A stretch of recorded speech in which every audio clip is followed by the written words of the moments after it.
Hello friend, आपका स्वागत है हमारे चैनल साइबर एजुकेशन में। फ्रेंड, आज की इस वीडियो में हम लोग बात करने वाले हैं साइंस यानी कि विज्ञान के क्वेश्चन को हम लोग देखेंगे, जो कि आपको रेलवे एनटीपीसी ग्रुप डी या फिर एसीसी के लिए बहुत ही महत्वपूर्ण रहने वाले हैं, जिसमें से आपको टॉप 20 क्वेश्चन रहेंगे। तो इस वीडियो को शुरू से लेकर लास्ट तक जरूर देखें और वीडियो खत्म होने के बाद कमेंट बॉक्स में आप अपना स्कोर जरूर शेयर करें कि आपने 20 क्वेश्चन में से कितने क्वेश्चन को सही किया है। और यहाँ से एक बात मैं बता दूं, बहुत सारे ऐसे कैंडिडेट होते हैं जो सोचते हैं कि यहाँ पे जो लिखा हुआ है रेलवे एनटीपीसी ग्रुप डी या फिर एससी, वही कैंडिडेट इस वीडियो को देख सकते हैं। तो मैं आप सभी कैंडिडेट के लिए बता दूं, अगर आप इनका फॉर्म फिलिप नहीं भी किए हैं, आप किसी भी स्टेट लेवल की तैयारी कर रहे हैं, तभी आपके लिए ये वीडियो बहुत ही महत्वपूर्ण रहेगी। तो चलिए वीडियो को स्टार्ट करते हैं। वीडियो स्टार्ट करने से पहले बता दूं, अगर अभी तक आपने चैनल को सब्सक्राइब नहीं किया है तो चैनल को सब्सक्राइब कर लीजिएगा पल पल की अपडेट के लिए। चलिए हम लोग वीडियो को स्टार्ट करते हैं। तो फ्रेंड, यहाँ से देख सकते हैं मैंने क्वेश्चन ओपन कर रखा है। फ्रेंड, आज के इस वीडियो में हम लोग बात करेंगे फिजिक्स के क्वेश्चन के बारे में, और जैसा कि मैंने पिछले वीडियो में आपको फिजिक्स के क्वेश्चन के बारे में बताया था, तो हम लोग आपको चैप्टर वाइज आपको देखेंगे फिजिक्स के, इसके बाद केमिस्ट्री, बायोलॉजी, ऐसे करके देखेंगे। और सभी आप कैंडिडेट से मैंने बोला था कि आप अगर इसमें अच्छा स्कोर करना चाहते हैं तो आप लूसेंट की बुक पढ़कर आ सकते हैं। ज़्यादातर उसी में से क्वेश्चन रहेंगे और आपको जो भी प्रीवियस क्वेश्चन रहेंगे उसमें से भी आपको क्वेश्चन देखने को मिल जाएंगे। तो ये बात आप बिल्कुल ख्याल रखिएगा। यहाँ से देखिए पहला क्वेश्चन मेंशन किया गया है, ल्यूमेन किसका मात्रक है। तो बहुत सारे ऐसे कैंडिडेट्स जो होंगे जो बोलेंगे सर आप बहुत इजी क्वेश्चन कराते हैं, मेरे पास काफ़ी भी ऐसे कमेंट आ चुके हैं। तो देखिए मैं आपको लेवल ऐसे बढ़ाता चला जाऊंगा। अगर आपको क्वेश्चन याद है तो बहुत ही अच्छी बात है, लेकिन हम लोग जो बिगिनर हैं, जो अभी शुरुआत कर रहे हैं एग्जाम की, कॉम्पिटिटिव एग्जाम की, उनको भी लेकर चलना है। ये इसका राइट आंसर क्या होगा, ल्यूमेन किसका मात्रक है। तो आपको ये मात्रक है ज्योति फ्लक्स का, यानी कि यहाँ से बी ऑप्शन बिल्कुल राइट आंसर हो जाएंगे इस क्वेश्चन के। अब देखिए यहाँ पे ऑप्शन में दिया गया है ज्योति तीव्रता या फिर उपयुक्त दोनों। तो बहुत सारे ऐसे कैंडिडेट होते हैं जो नहीं जानते हैं, थोड़ा कंफ्यूज हो जाते हैं, या ज्योति तीव्रता का उस टिक कर देते हैं या फिर उपयुक्त दोनों को ले लेते हैं, लेकिन ये बिल्कुल गलत हो जाएगा। जो आपका ल्यूमेन मात्रक है वो है आपको सिर्फ ज्योति फ्लक्स का। अगर आपको ज्योति तीव्रता का मात्रक पूछा जाता है तो उसमें आपको कैंडला पर क्लिक करेंगे, यानी कि आपको कैंडला का मात्रक, ज्योति तीव्रता का मात्रक कैंडला होता है। तो ये बात आप बिल्कुल याद रखें। नेक्स्ट क्वेश्चन यहाँ से देखिए मेंशन किया गया है, भौतिक मात्रा ज्योति की इकाई क्या है। तो इसकी इकाई क्या है, तो इसकी इकाई आपको लक्स है, यानी कि यहाँ से सी ऑप्शन बिल्कुल राइट आंसर हो जाएंगे इस क्वेश्चन के। नेक्स्ट क्वेश्चन की ओर हम लोग बढ़ते हैं। नेक्स्ट क्वेश्चन यहाँ से देख सकते हैं मेंशन किया गया है, क्रिकेट का खिलाड़ी तेजी से आती हुई बॉल को क्यों अपने हाथ को पीछे खींचकर पकड़ता है। तो यहाँ से देखिए ये क्वेश्चन बहुत ही रिपीटेड क्वेश्चन है, यानी कि बहुत बार बहुत सारे एग्जाम में पूछा जा चुका है। तो उसको आपको बहुत ही अच्छी तरह से समझना होगा, तभी आप इसका राइट आंसर दे पाएंगे। और अगर अगर आप क्रिकेट खेलते होंगे तो आप जरूर अनुभव किए होंगे कि जब भी आप कैच पकड़ते हैं तो आप हाथ पीछे खींच कर पकड़ते हैं। उसका कारण क्या होता है, क्या रीजन होता है, यही आपको बताना है। इसका कारण ये होता है कि आपको बॉल विश्राम की स्थिति में आ जाती है। अगर आप अपने हाथ को पीछे करके कैच पकड़ेंगे तो आपको थोड़ा बॉल स्लो हो जाएगी, जिससे आप आसानी से कैच पकड़ पाएंगे। यहाँ से ये ऑप्शन बिल्कुल राइट आंसर हो जाएंगे इस क्वेश्चन के। नेक्स्ट क्वेश्चन यहाँ से देख सकते हैं फ्रेंड, मेंशन किया गया है, व्यक्ति पृथ्वी की सतह की तुलना में चंद्रमा की सतह पर अधिक ऊंचा क्यों उछल सकता है। तो ये भी बहुत महत्वपूर्ण क्वेश्चन है। इसका राइट आंसर क्या होगा, देखिए पूछा जा रहा है कि पृथ्वी की सतह की तुलना में चंद्रमा की सतह पर जो व्यक्ति है ज़्यादा ऊंचा क्यों उछल सकता है, यानी कि ज़्यादा जंपिंग क्यों कर सकते हैं, इसका क्या कारण है। तो इसका कारण ये है कि चंद्रमा में गुरुत्वाकर्षण के कारण त्वरण पृथ्वी की तुलना में कम होता है, यही आपको कारण होता है। यानी कि यहाँ से सी ऑप्शन बिल्कुल राइट आंसर हो जाएंगे इस क्वेश्चन के।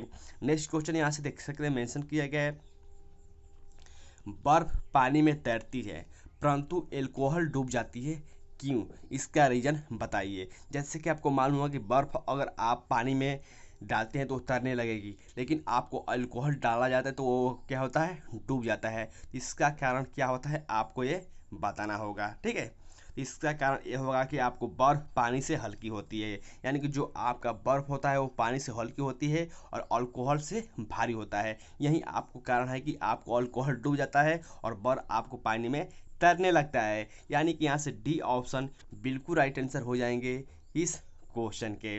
नेक्स्ट क्वेश्चन की ओर हम लोग बढ़ते हैं। नेक्स्ट क्वेश्चन यहाँ से देख सकते हैं, मेंशन किया गया है, तैराक को नदी के मुकाबले समुद्र की पानी में तैरना आसान क्यों लगता है। यानी कि जो आपको तैराक होते हैं, जो तैरने वाले होते हैं पानी में, उनको आपको नदी की तुलना में समुद्र में तैरना आसान क्यों लगता है, इसका क्या कारण होता है। तो इसका कारण साफ तौर पर यह होता है कि समुद्र का पानी का घनत्व तो साधारण पानी से ज़्यादा होता है। ठीक है, यानी कि यहाँ से सी ऑप्शन बिल्कुल राइट आंसर हो जाएंगे इस क्वेश्चन के।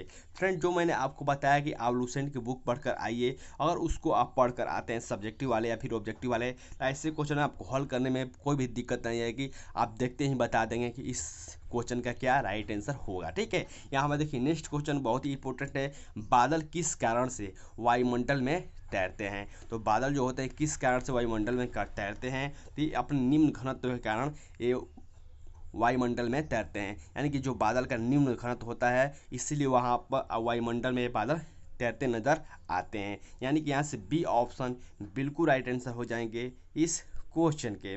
नेक्स्ट क्वेश्चन यहाँ से देखिए मेंशन किया गया है, पहाड़ों पर कभी कभी व्यक्तियों के नाक एवं मुंह से खून निकलने लगता है, क्योंकि आपने अगर अनुभव किया होगा कि बहुत सारे ऐसे व्यक्ति होते हैं जो अगर पहाड़ पर जाते हैं तो उनके मुंह से या फिर मुंह से खून निकलने लगता है। इसका कारण क्या होता है। इसका रीजन ये होता है कि ऊंचाई बढ़ने के साथ वायुमंडलीय दाब क्या होता है, घट जाता है। यही कारण है कि आपको मुंह से खून निकलने लगता है। यानी कि यहाँ से डी ऑप्शन बिल्कुल राइट आंसर हो जाएंगे इस क्वेश्चन के। फ्रेंड देखिए, ये भी जो भी आपको यहाँ क्वेश्चन बताए जा रहे हैं, ये आपको दैनिक जीवन से भी आपको रिलेट कर सकते हैं। यानी कि जो आप घर पर यूज करते हैं, यही फिजिक्स का मतलब होता है। अगर आप इसको समझ कर पढ़ेंगे, अगर आप अपने दैनिक रूटीन से इसको रिलेट करके पढ़ेंगे, तो आप बहुत ही आसानी से समझ सकेंगे और लंबे समय तक आप याद भी रखेंगे। नेक्स्ट देखिए मेंशन किया गया है, हवाई जहाज में फाउंटेन पेन से स्याही बाहर निकल आती है, ऐसा क्यों। अगर आप हवाई जहाज में बैठते हैं तो वहाँ पे आपको पेन से स्याही बाहर निकल जाती है, ऐसा क्यों होता है। तो ऐसा इसलिए होता है क्योंकि ऊंचाई बढ़ने के साथ वायु दाब में कमी आ जाती है। यानी कि यहाँ से ए ऑप्शन बिल्कुल राइट आंसर हो जाएंगे इस क्वेश्चन के। नेक्स्ट क्वेश्चन की हम लोग देखें तो नेक्स्ट देखिए मेंशन किया गया है, किसी लिफ्ट में बैठे हुए व्यक्ति को अपना भार कब अधिक मालूम पड़ता है। यानी कोई भी व्यक्ति लिफ्ट में बैठता है तो उसका अपना भार कब अधिक मालूम पड़ेगा। तो वह अधिक मालूम कब पड़ेगा, जब लिफ्ट त्वरित गति से ऊपर जाती है। यानी कि जब आपको लिफ्ट ऊपर की ओर जाएगी तेज़ी से, तो उसको अपना भार आपको ज़्यादा भारी आपको महसूस होगा। ठीक है, वहीं आपको अगर नीचे आती है तो आपको हल्का महसूस होगा। ये बात आपको वो क्या बोलते हैं, उल्टा करके आप समझ सकते हैं। ठीक है, चलिए नेक्स्ट क्वेश्चन की ओर हम लोग पढ़ते हैं।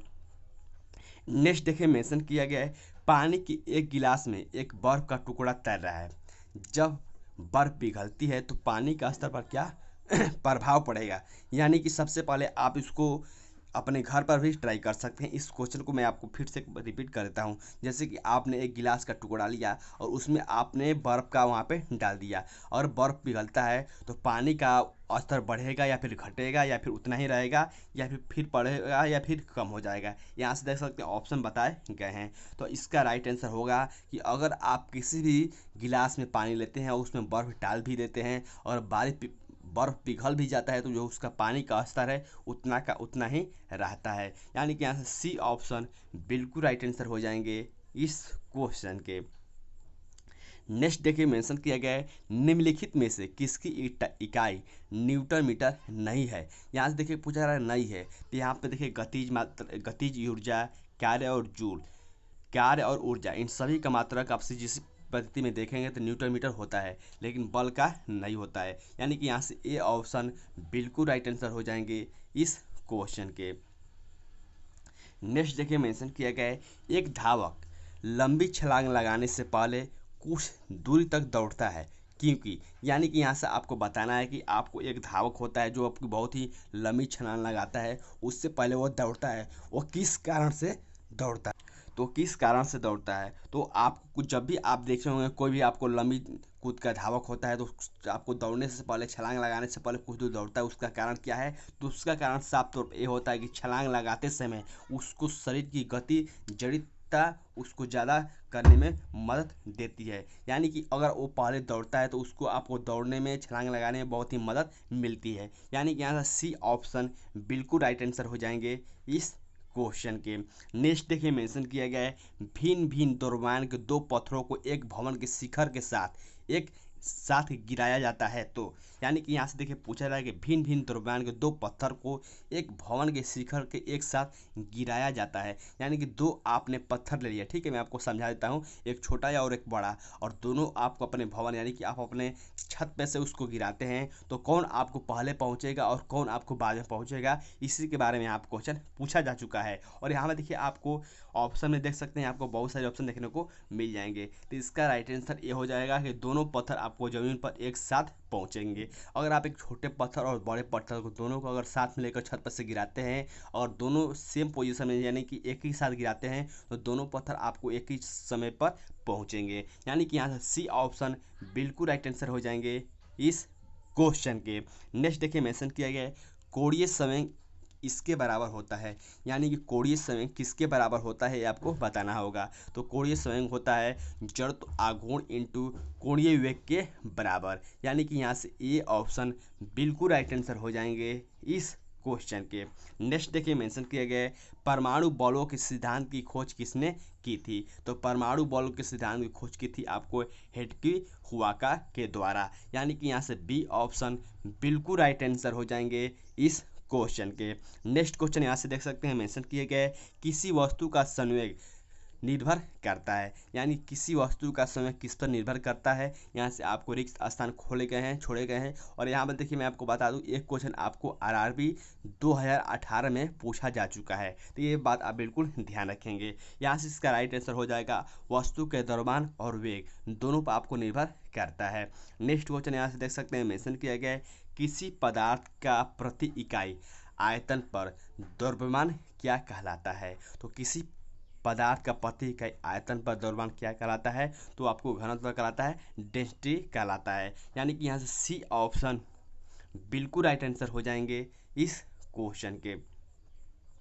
नेक्स्ट देखिए मेंशन किया गया है,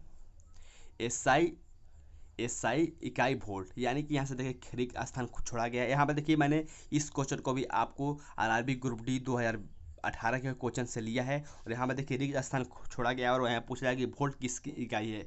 तो विभवांतर की जो इकाई होती है वो होती है आपको वोल्ट। यानी कि यहाँ सी ऑप्शन बिल्कुल राइट आंसर हो जाएंगे इस क्वेश्चन के। और यहाँ पर देखिए लास्ट क्वेश्चन मेंशन किया गया है, पास्कल किसकी इकाई है? तो पास्कल इकाई है आपको दाब की। यानी कि यहाँ से ए ऑप्शन बिल्कुल राइट आंसर हो जाएंगे इस क्वेश्चन के। तो फ्रेंड ये थे आपको टॉप 20 क्वेश्चन, और मुझे उम्मीद है कि आपने टॉप जितने भी मैंने आपको 20 क्वेश्चन बताए हैं आपने उसको ज़रूर देखा होगा। तो आप अगर यहाँ तक वीडियो देख लिए हैं तो वीडियो को नीचे कमेंट करके आप ज़रूर बताएं कि आपका स्कोर कितना गया हुआ है, ताकि मुझे मालूम चल पाए कि आपने कितने क्वेश्चन को सही किया है। और जिन लोगों को लग रहा है कि लेवल थोड़ा डाउन है यानी कि स्लो है, यानी कि आपने बहुत ही हल्का हल्का क्वेश्चन दिया है, तो बिल्कुल आप घबराए नहीं, बहुत ही जल्द हम लोग टफ क्वेश्चन को भी देखेंगे। तो फ्रेंड इस वीडियो में इतना ही, अपने दोस्तों के साथ इस वीडियो को शेयर करें ताकि सभी कैंडिडेट के पास इस वीडियो के माध्यम से जानकारी मिल पाए। तो तब तक के लिए बाय फ्रेंड,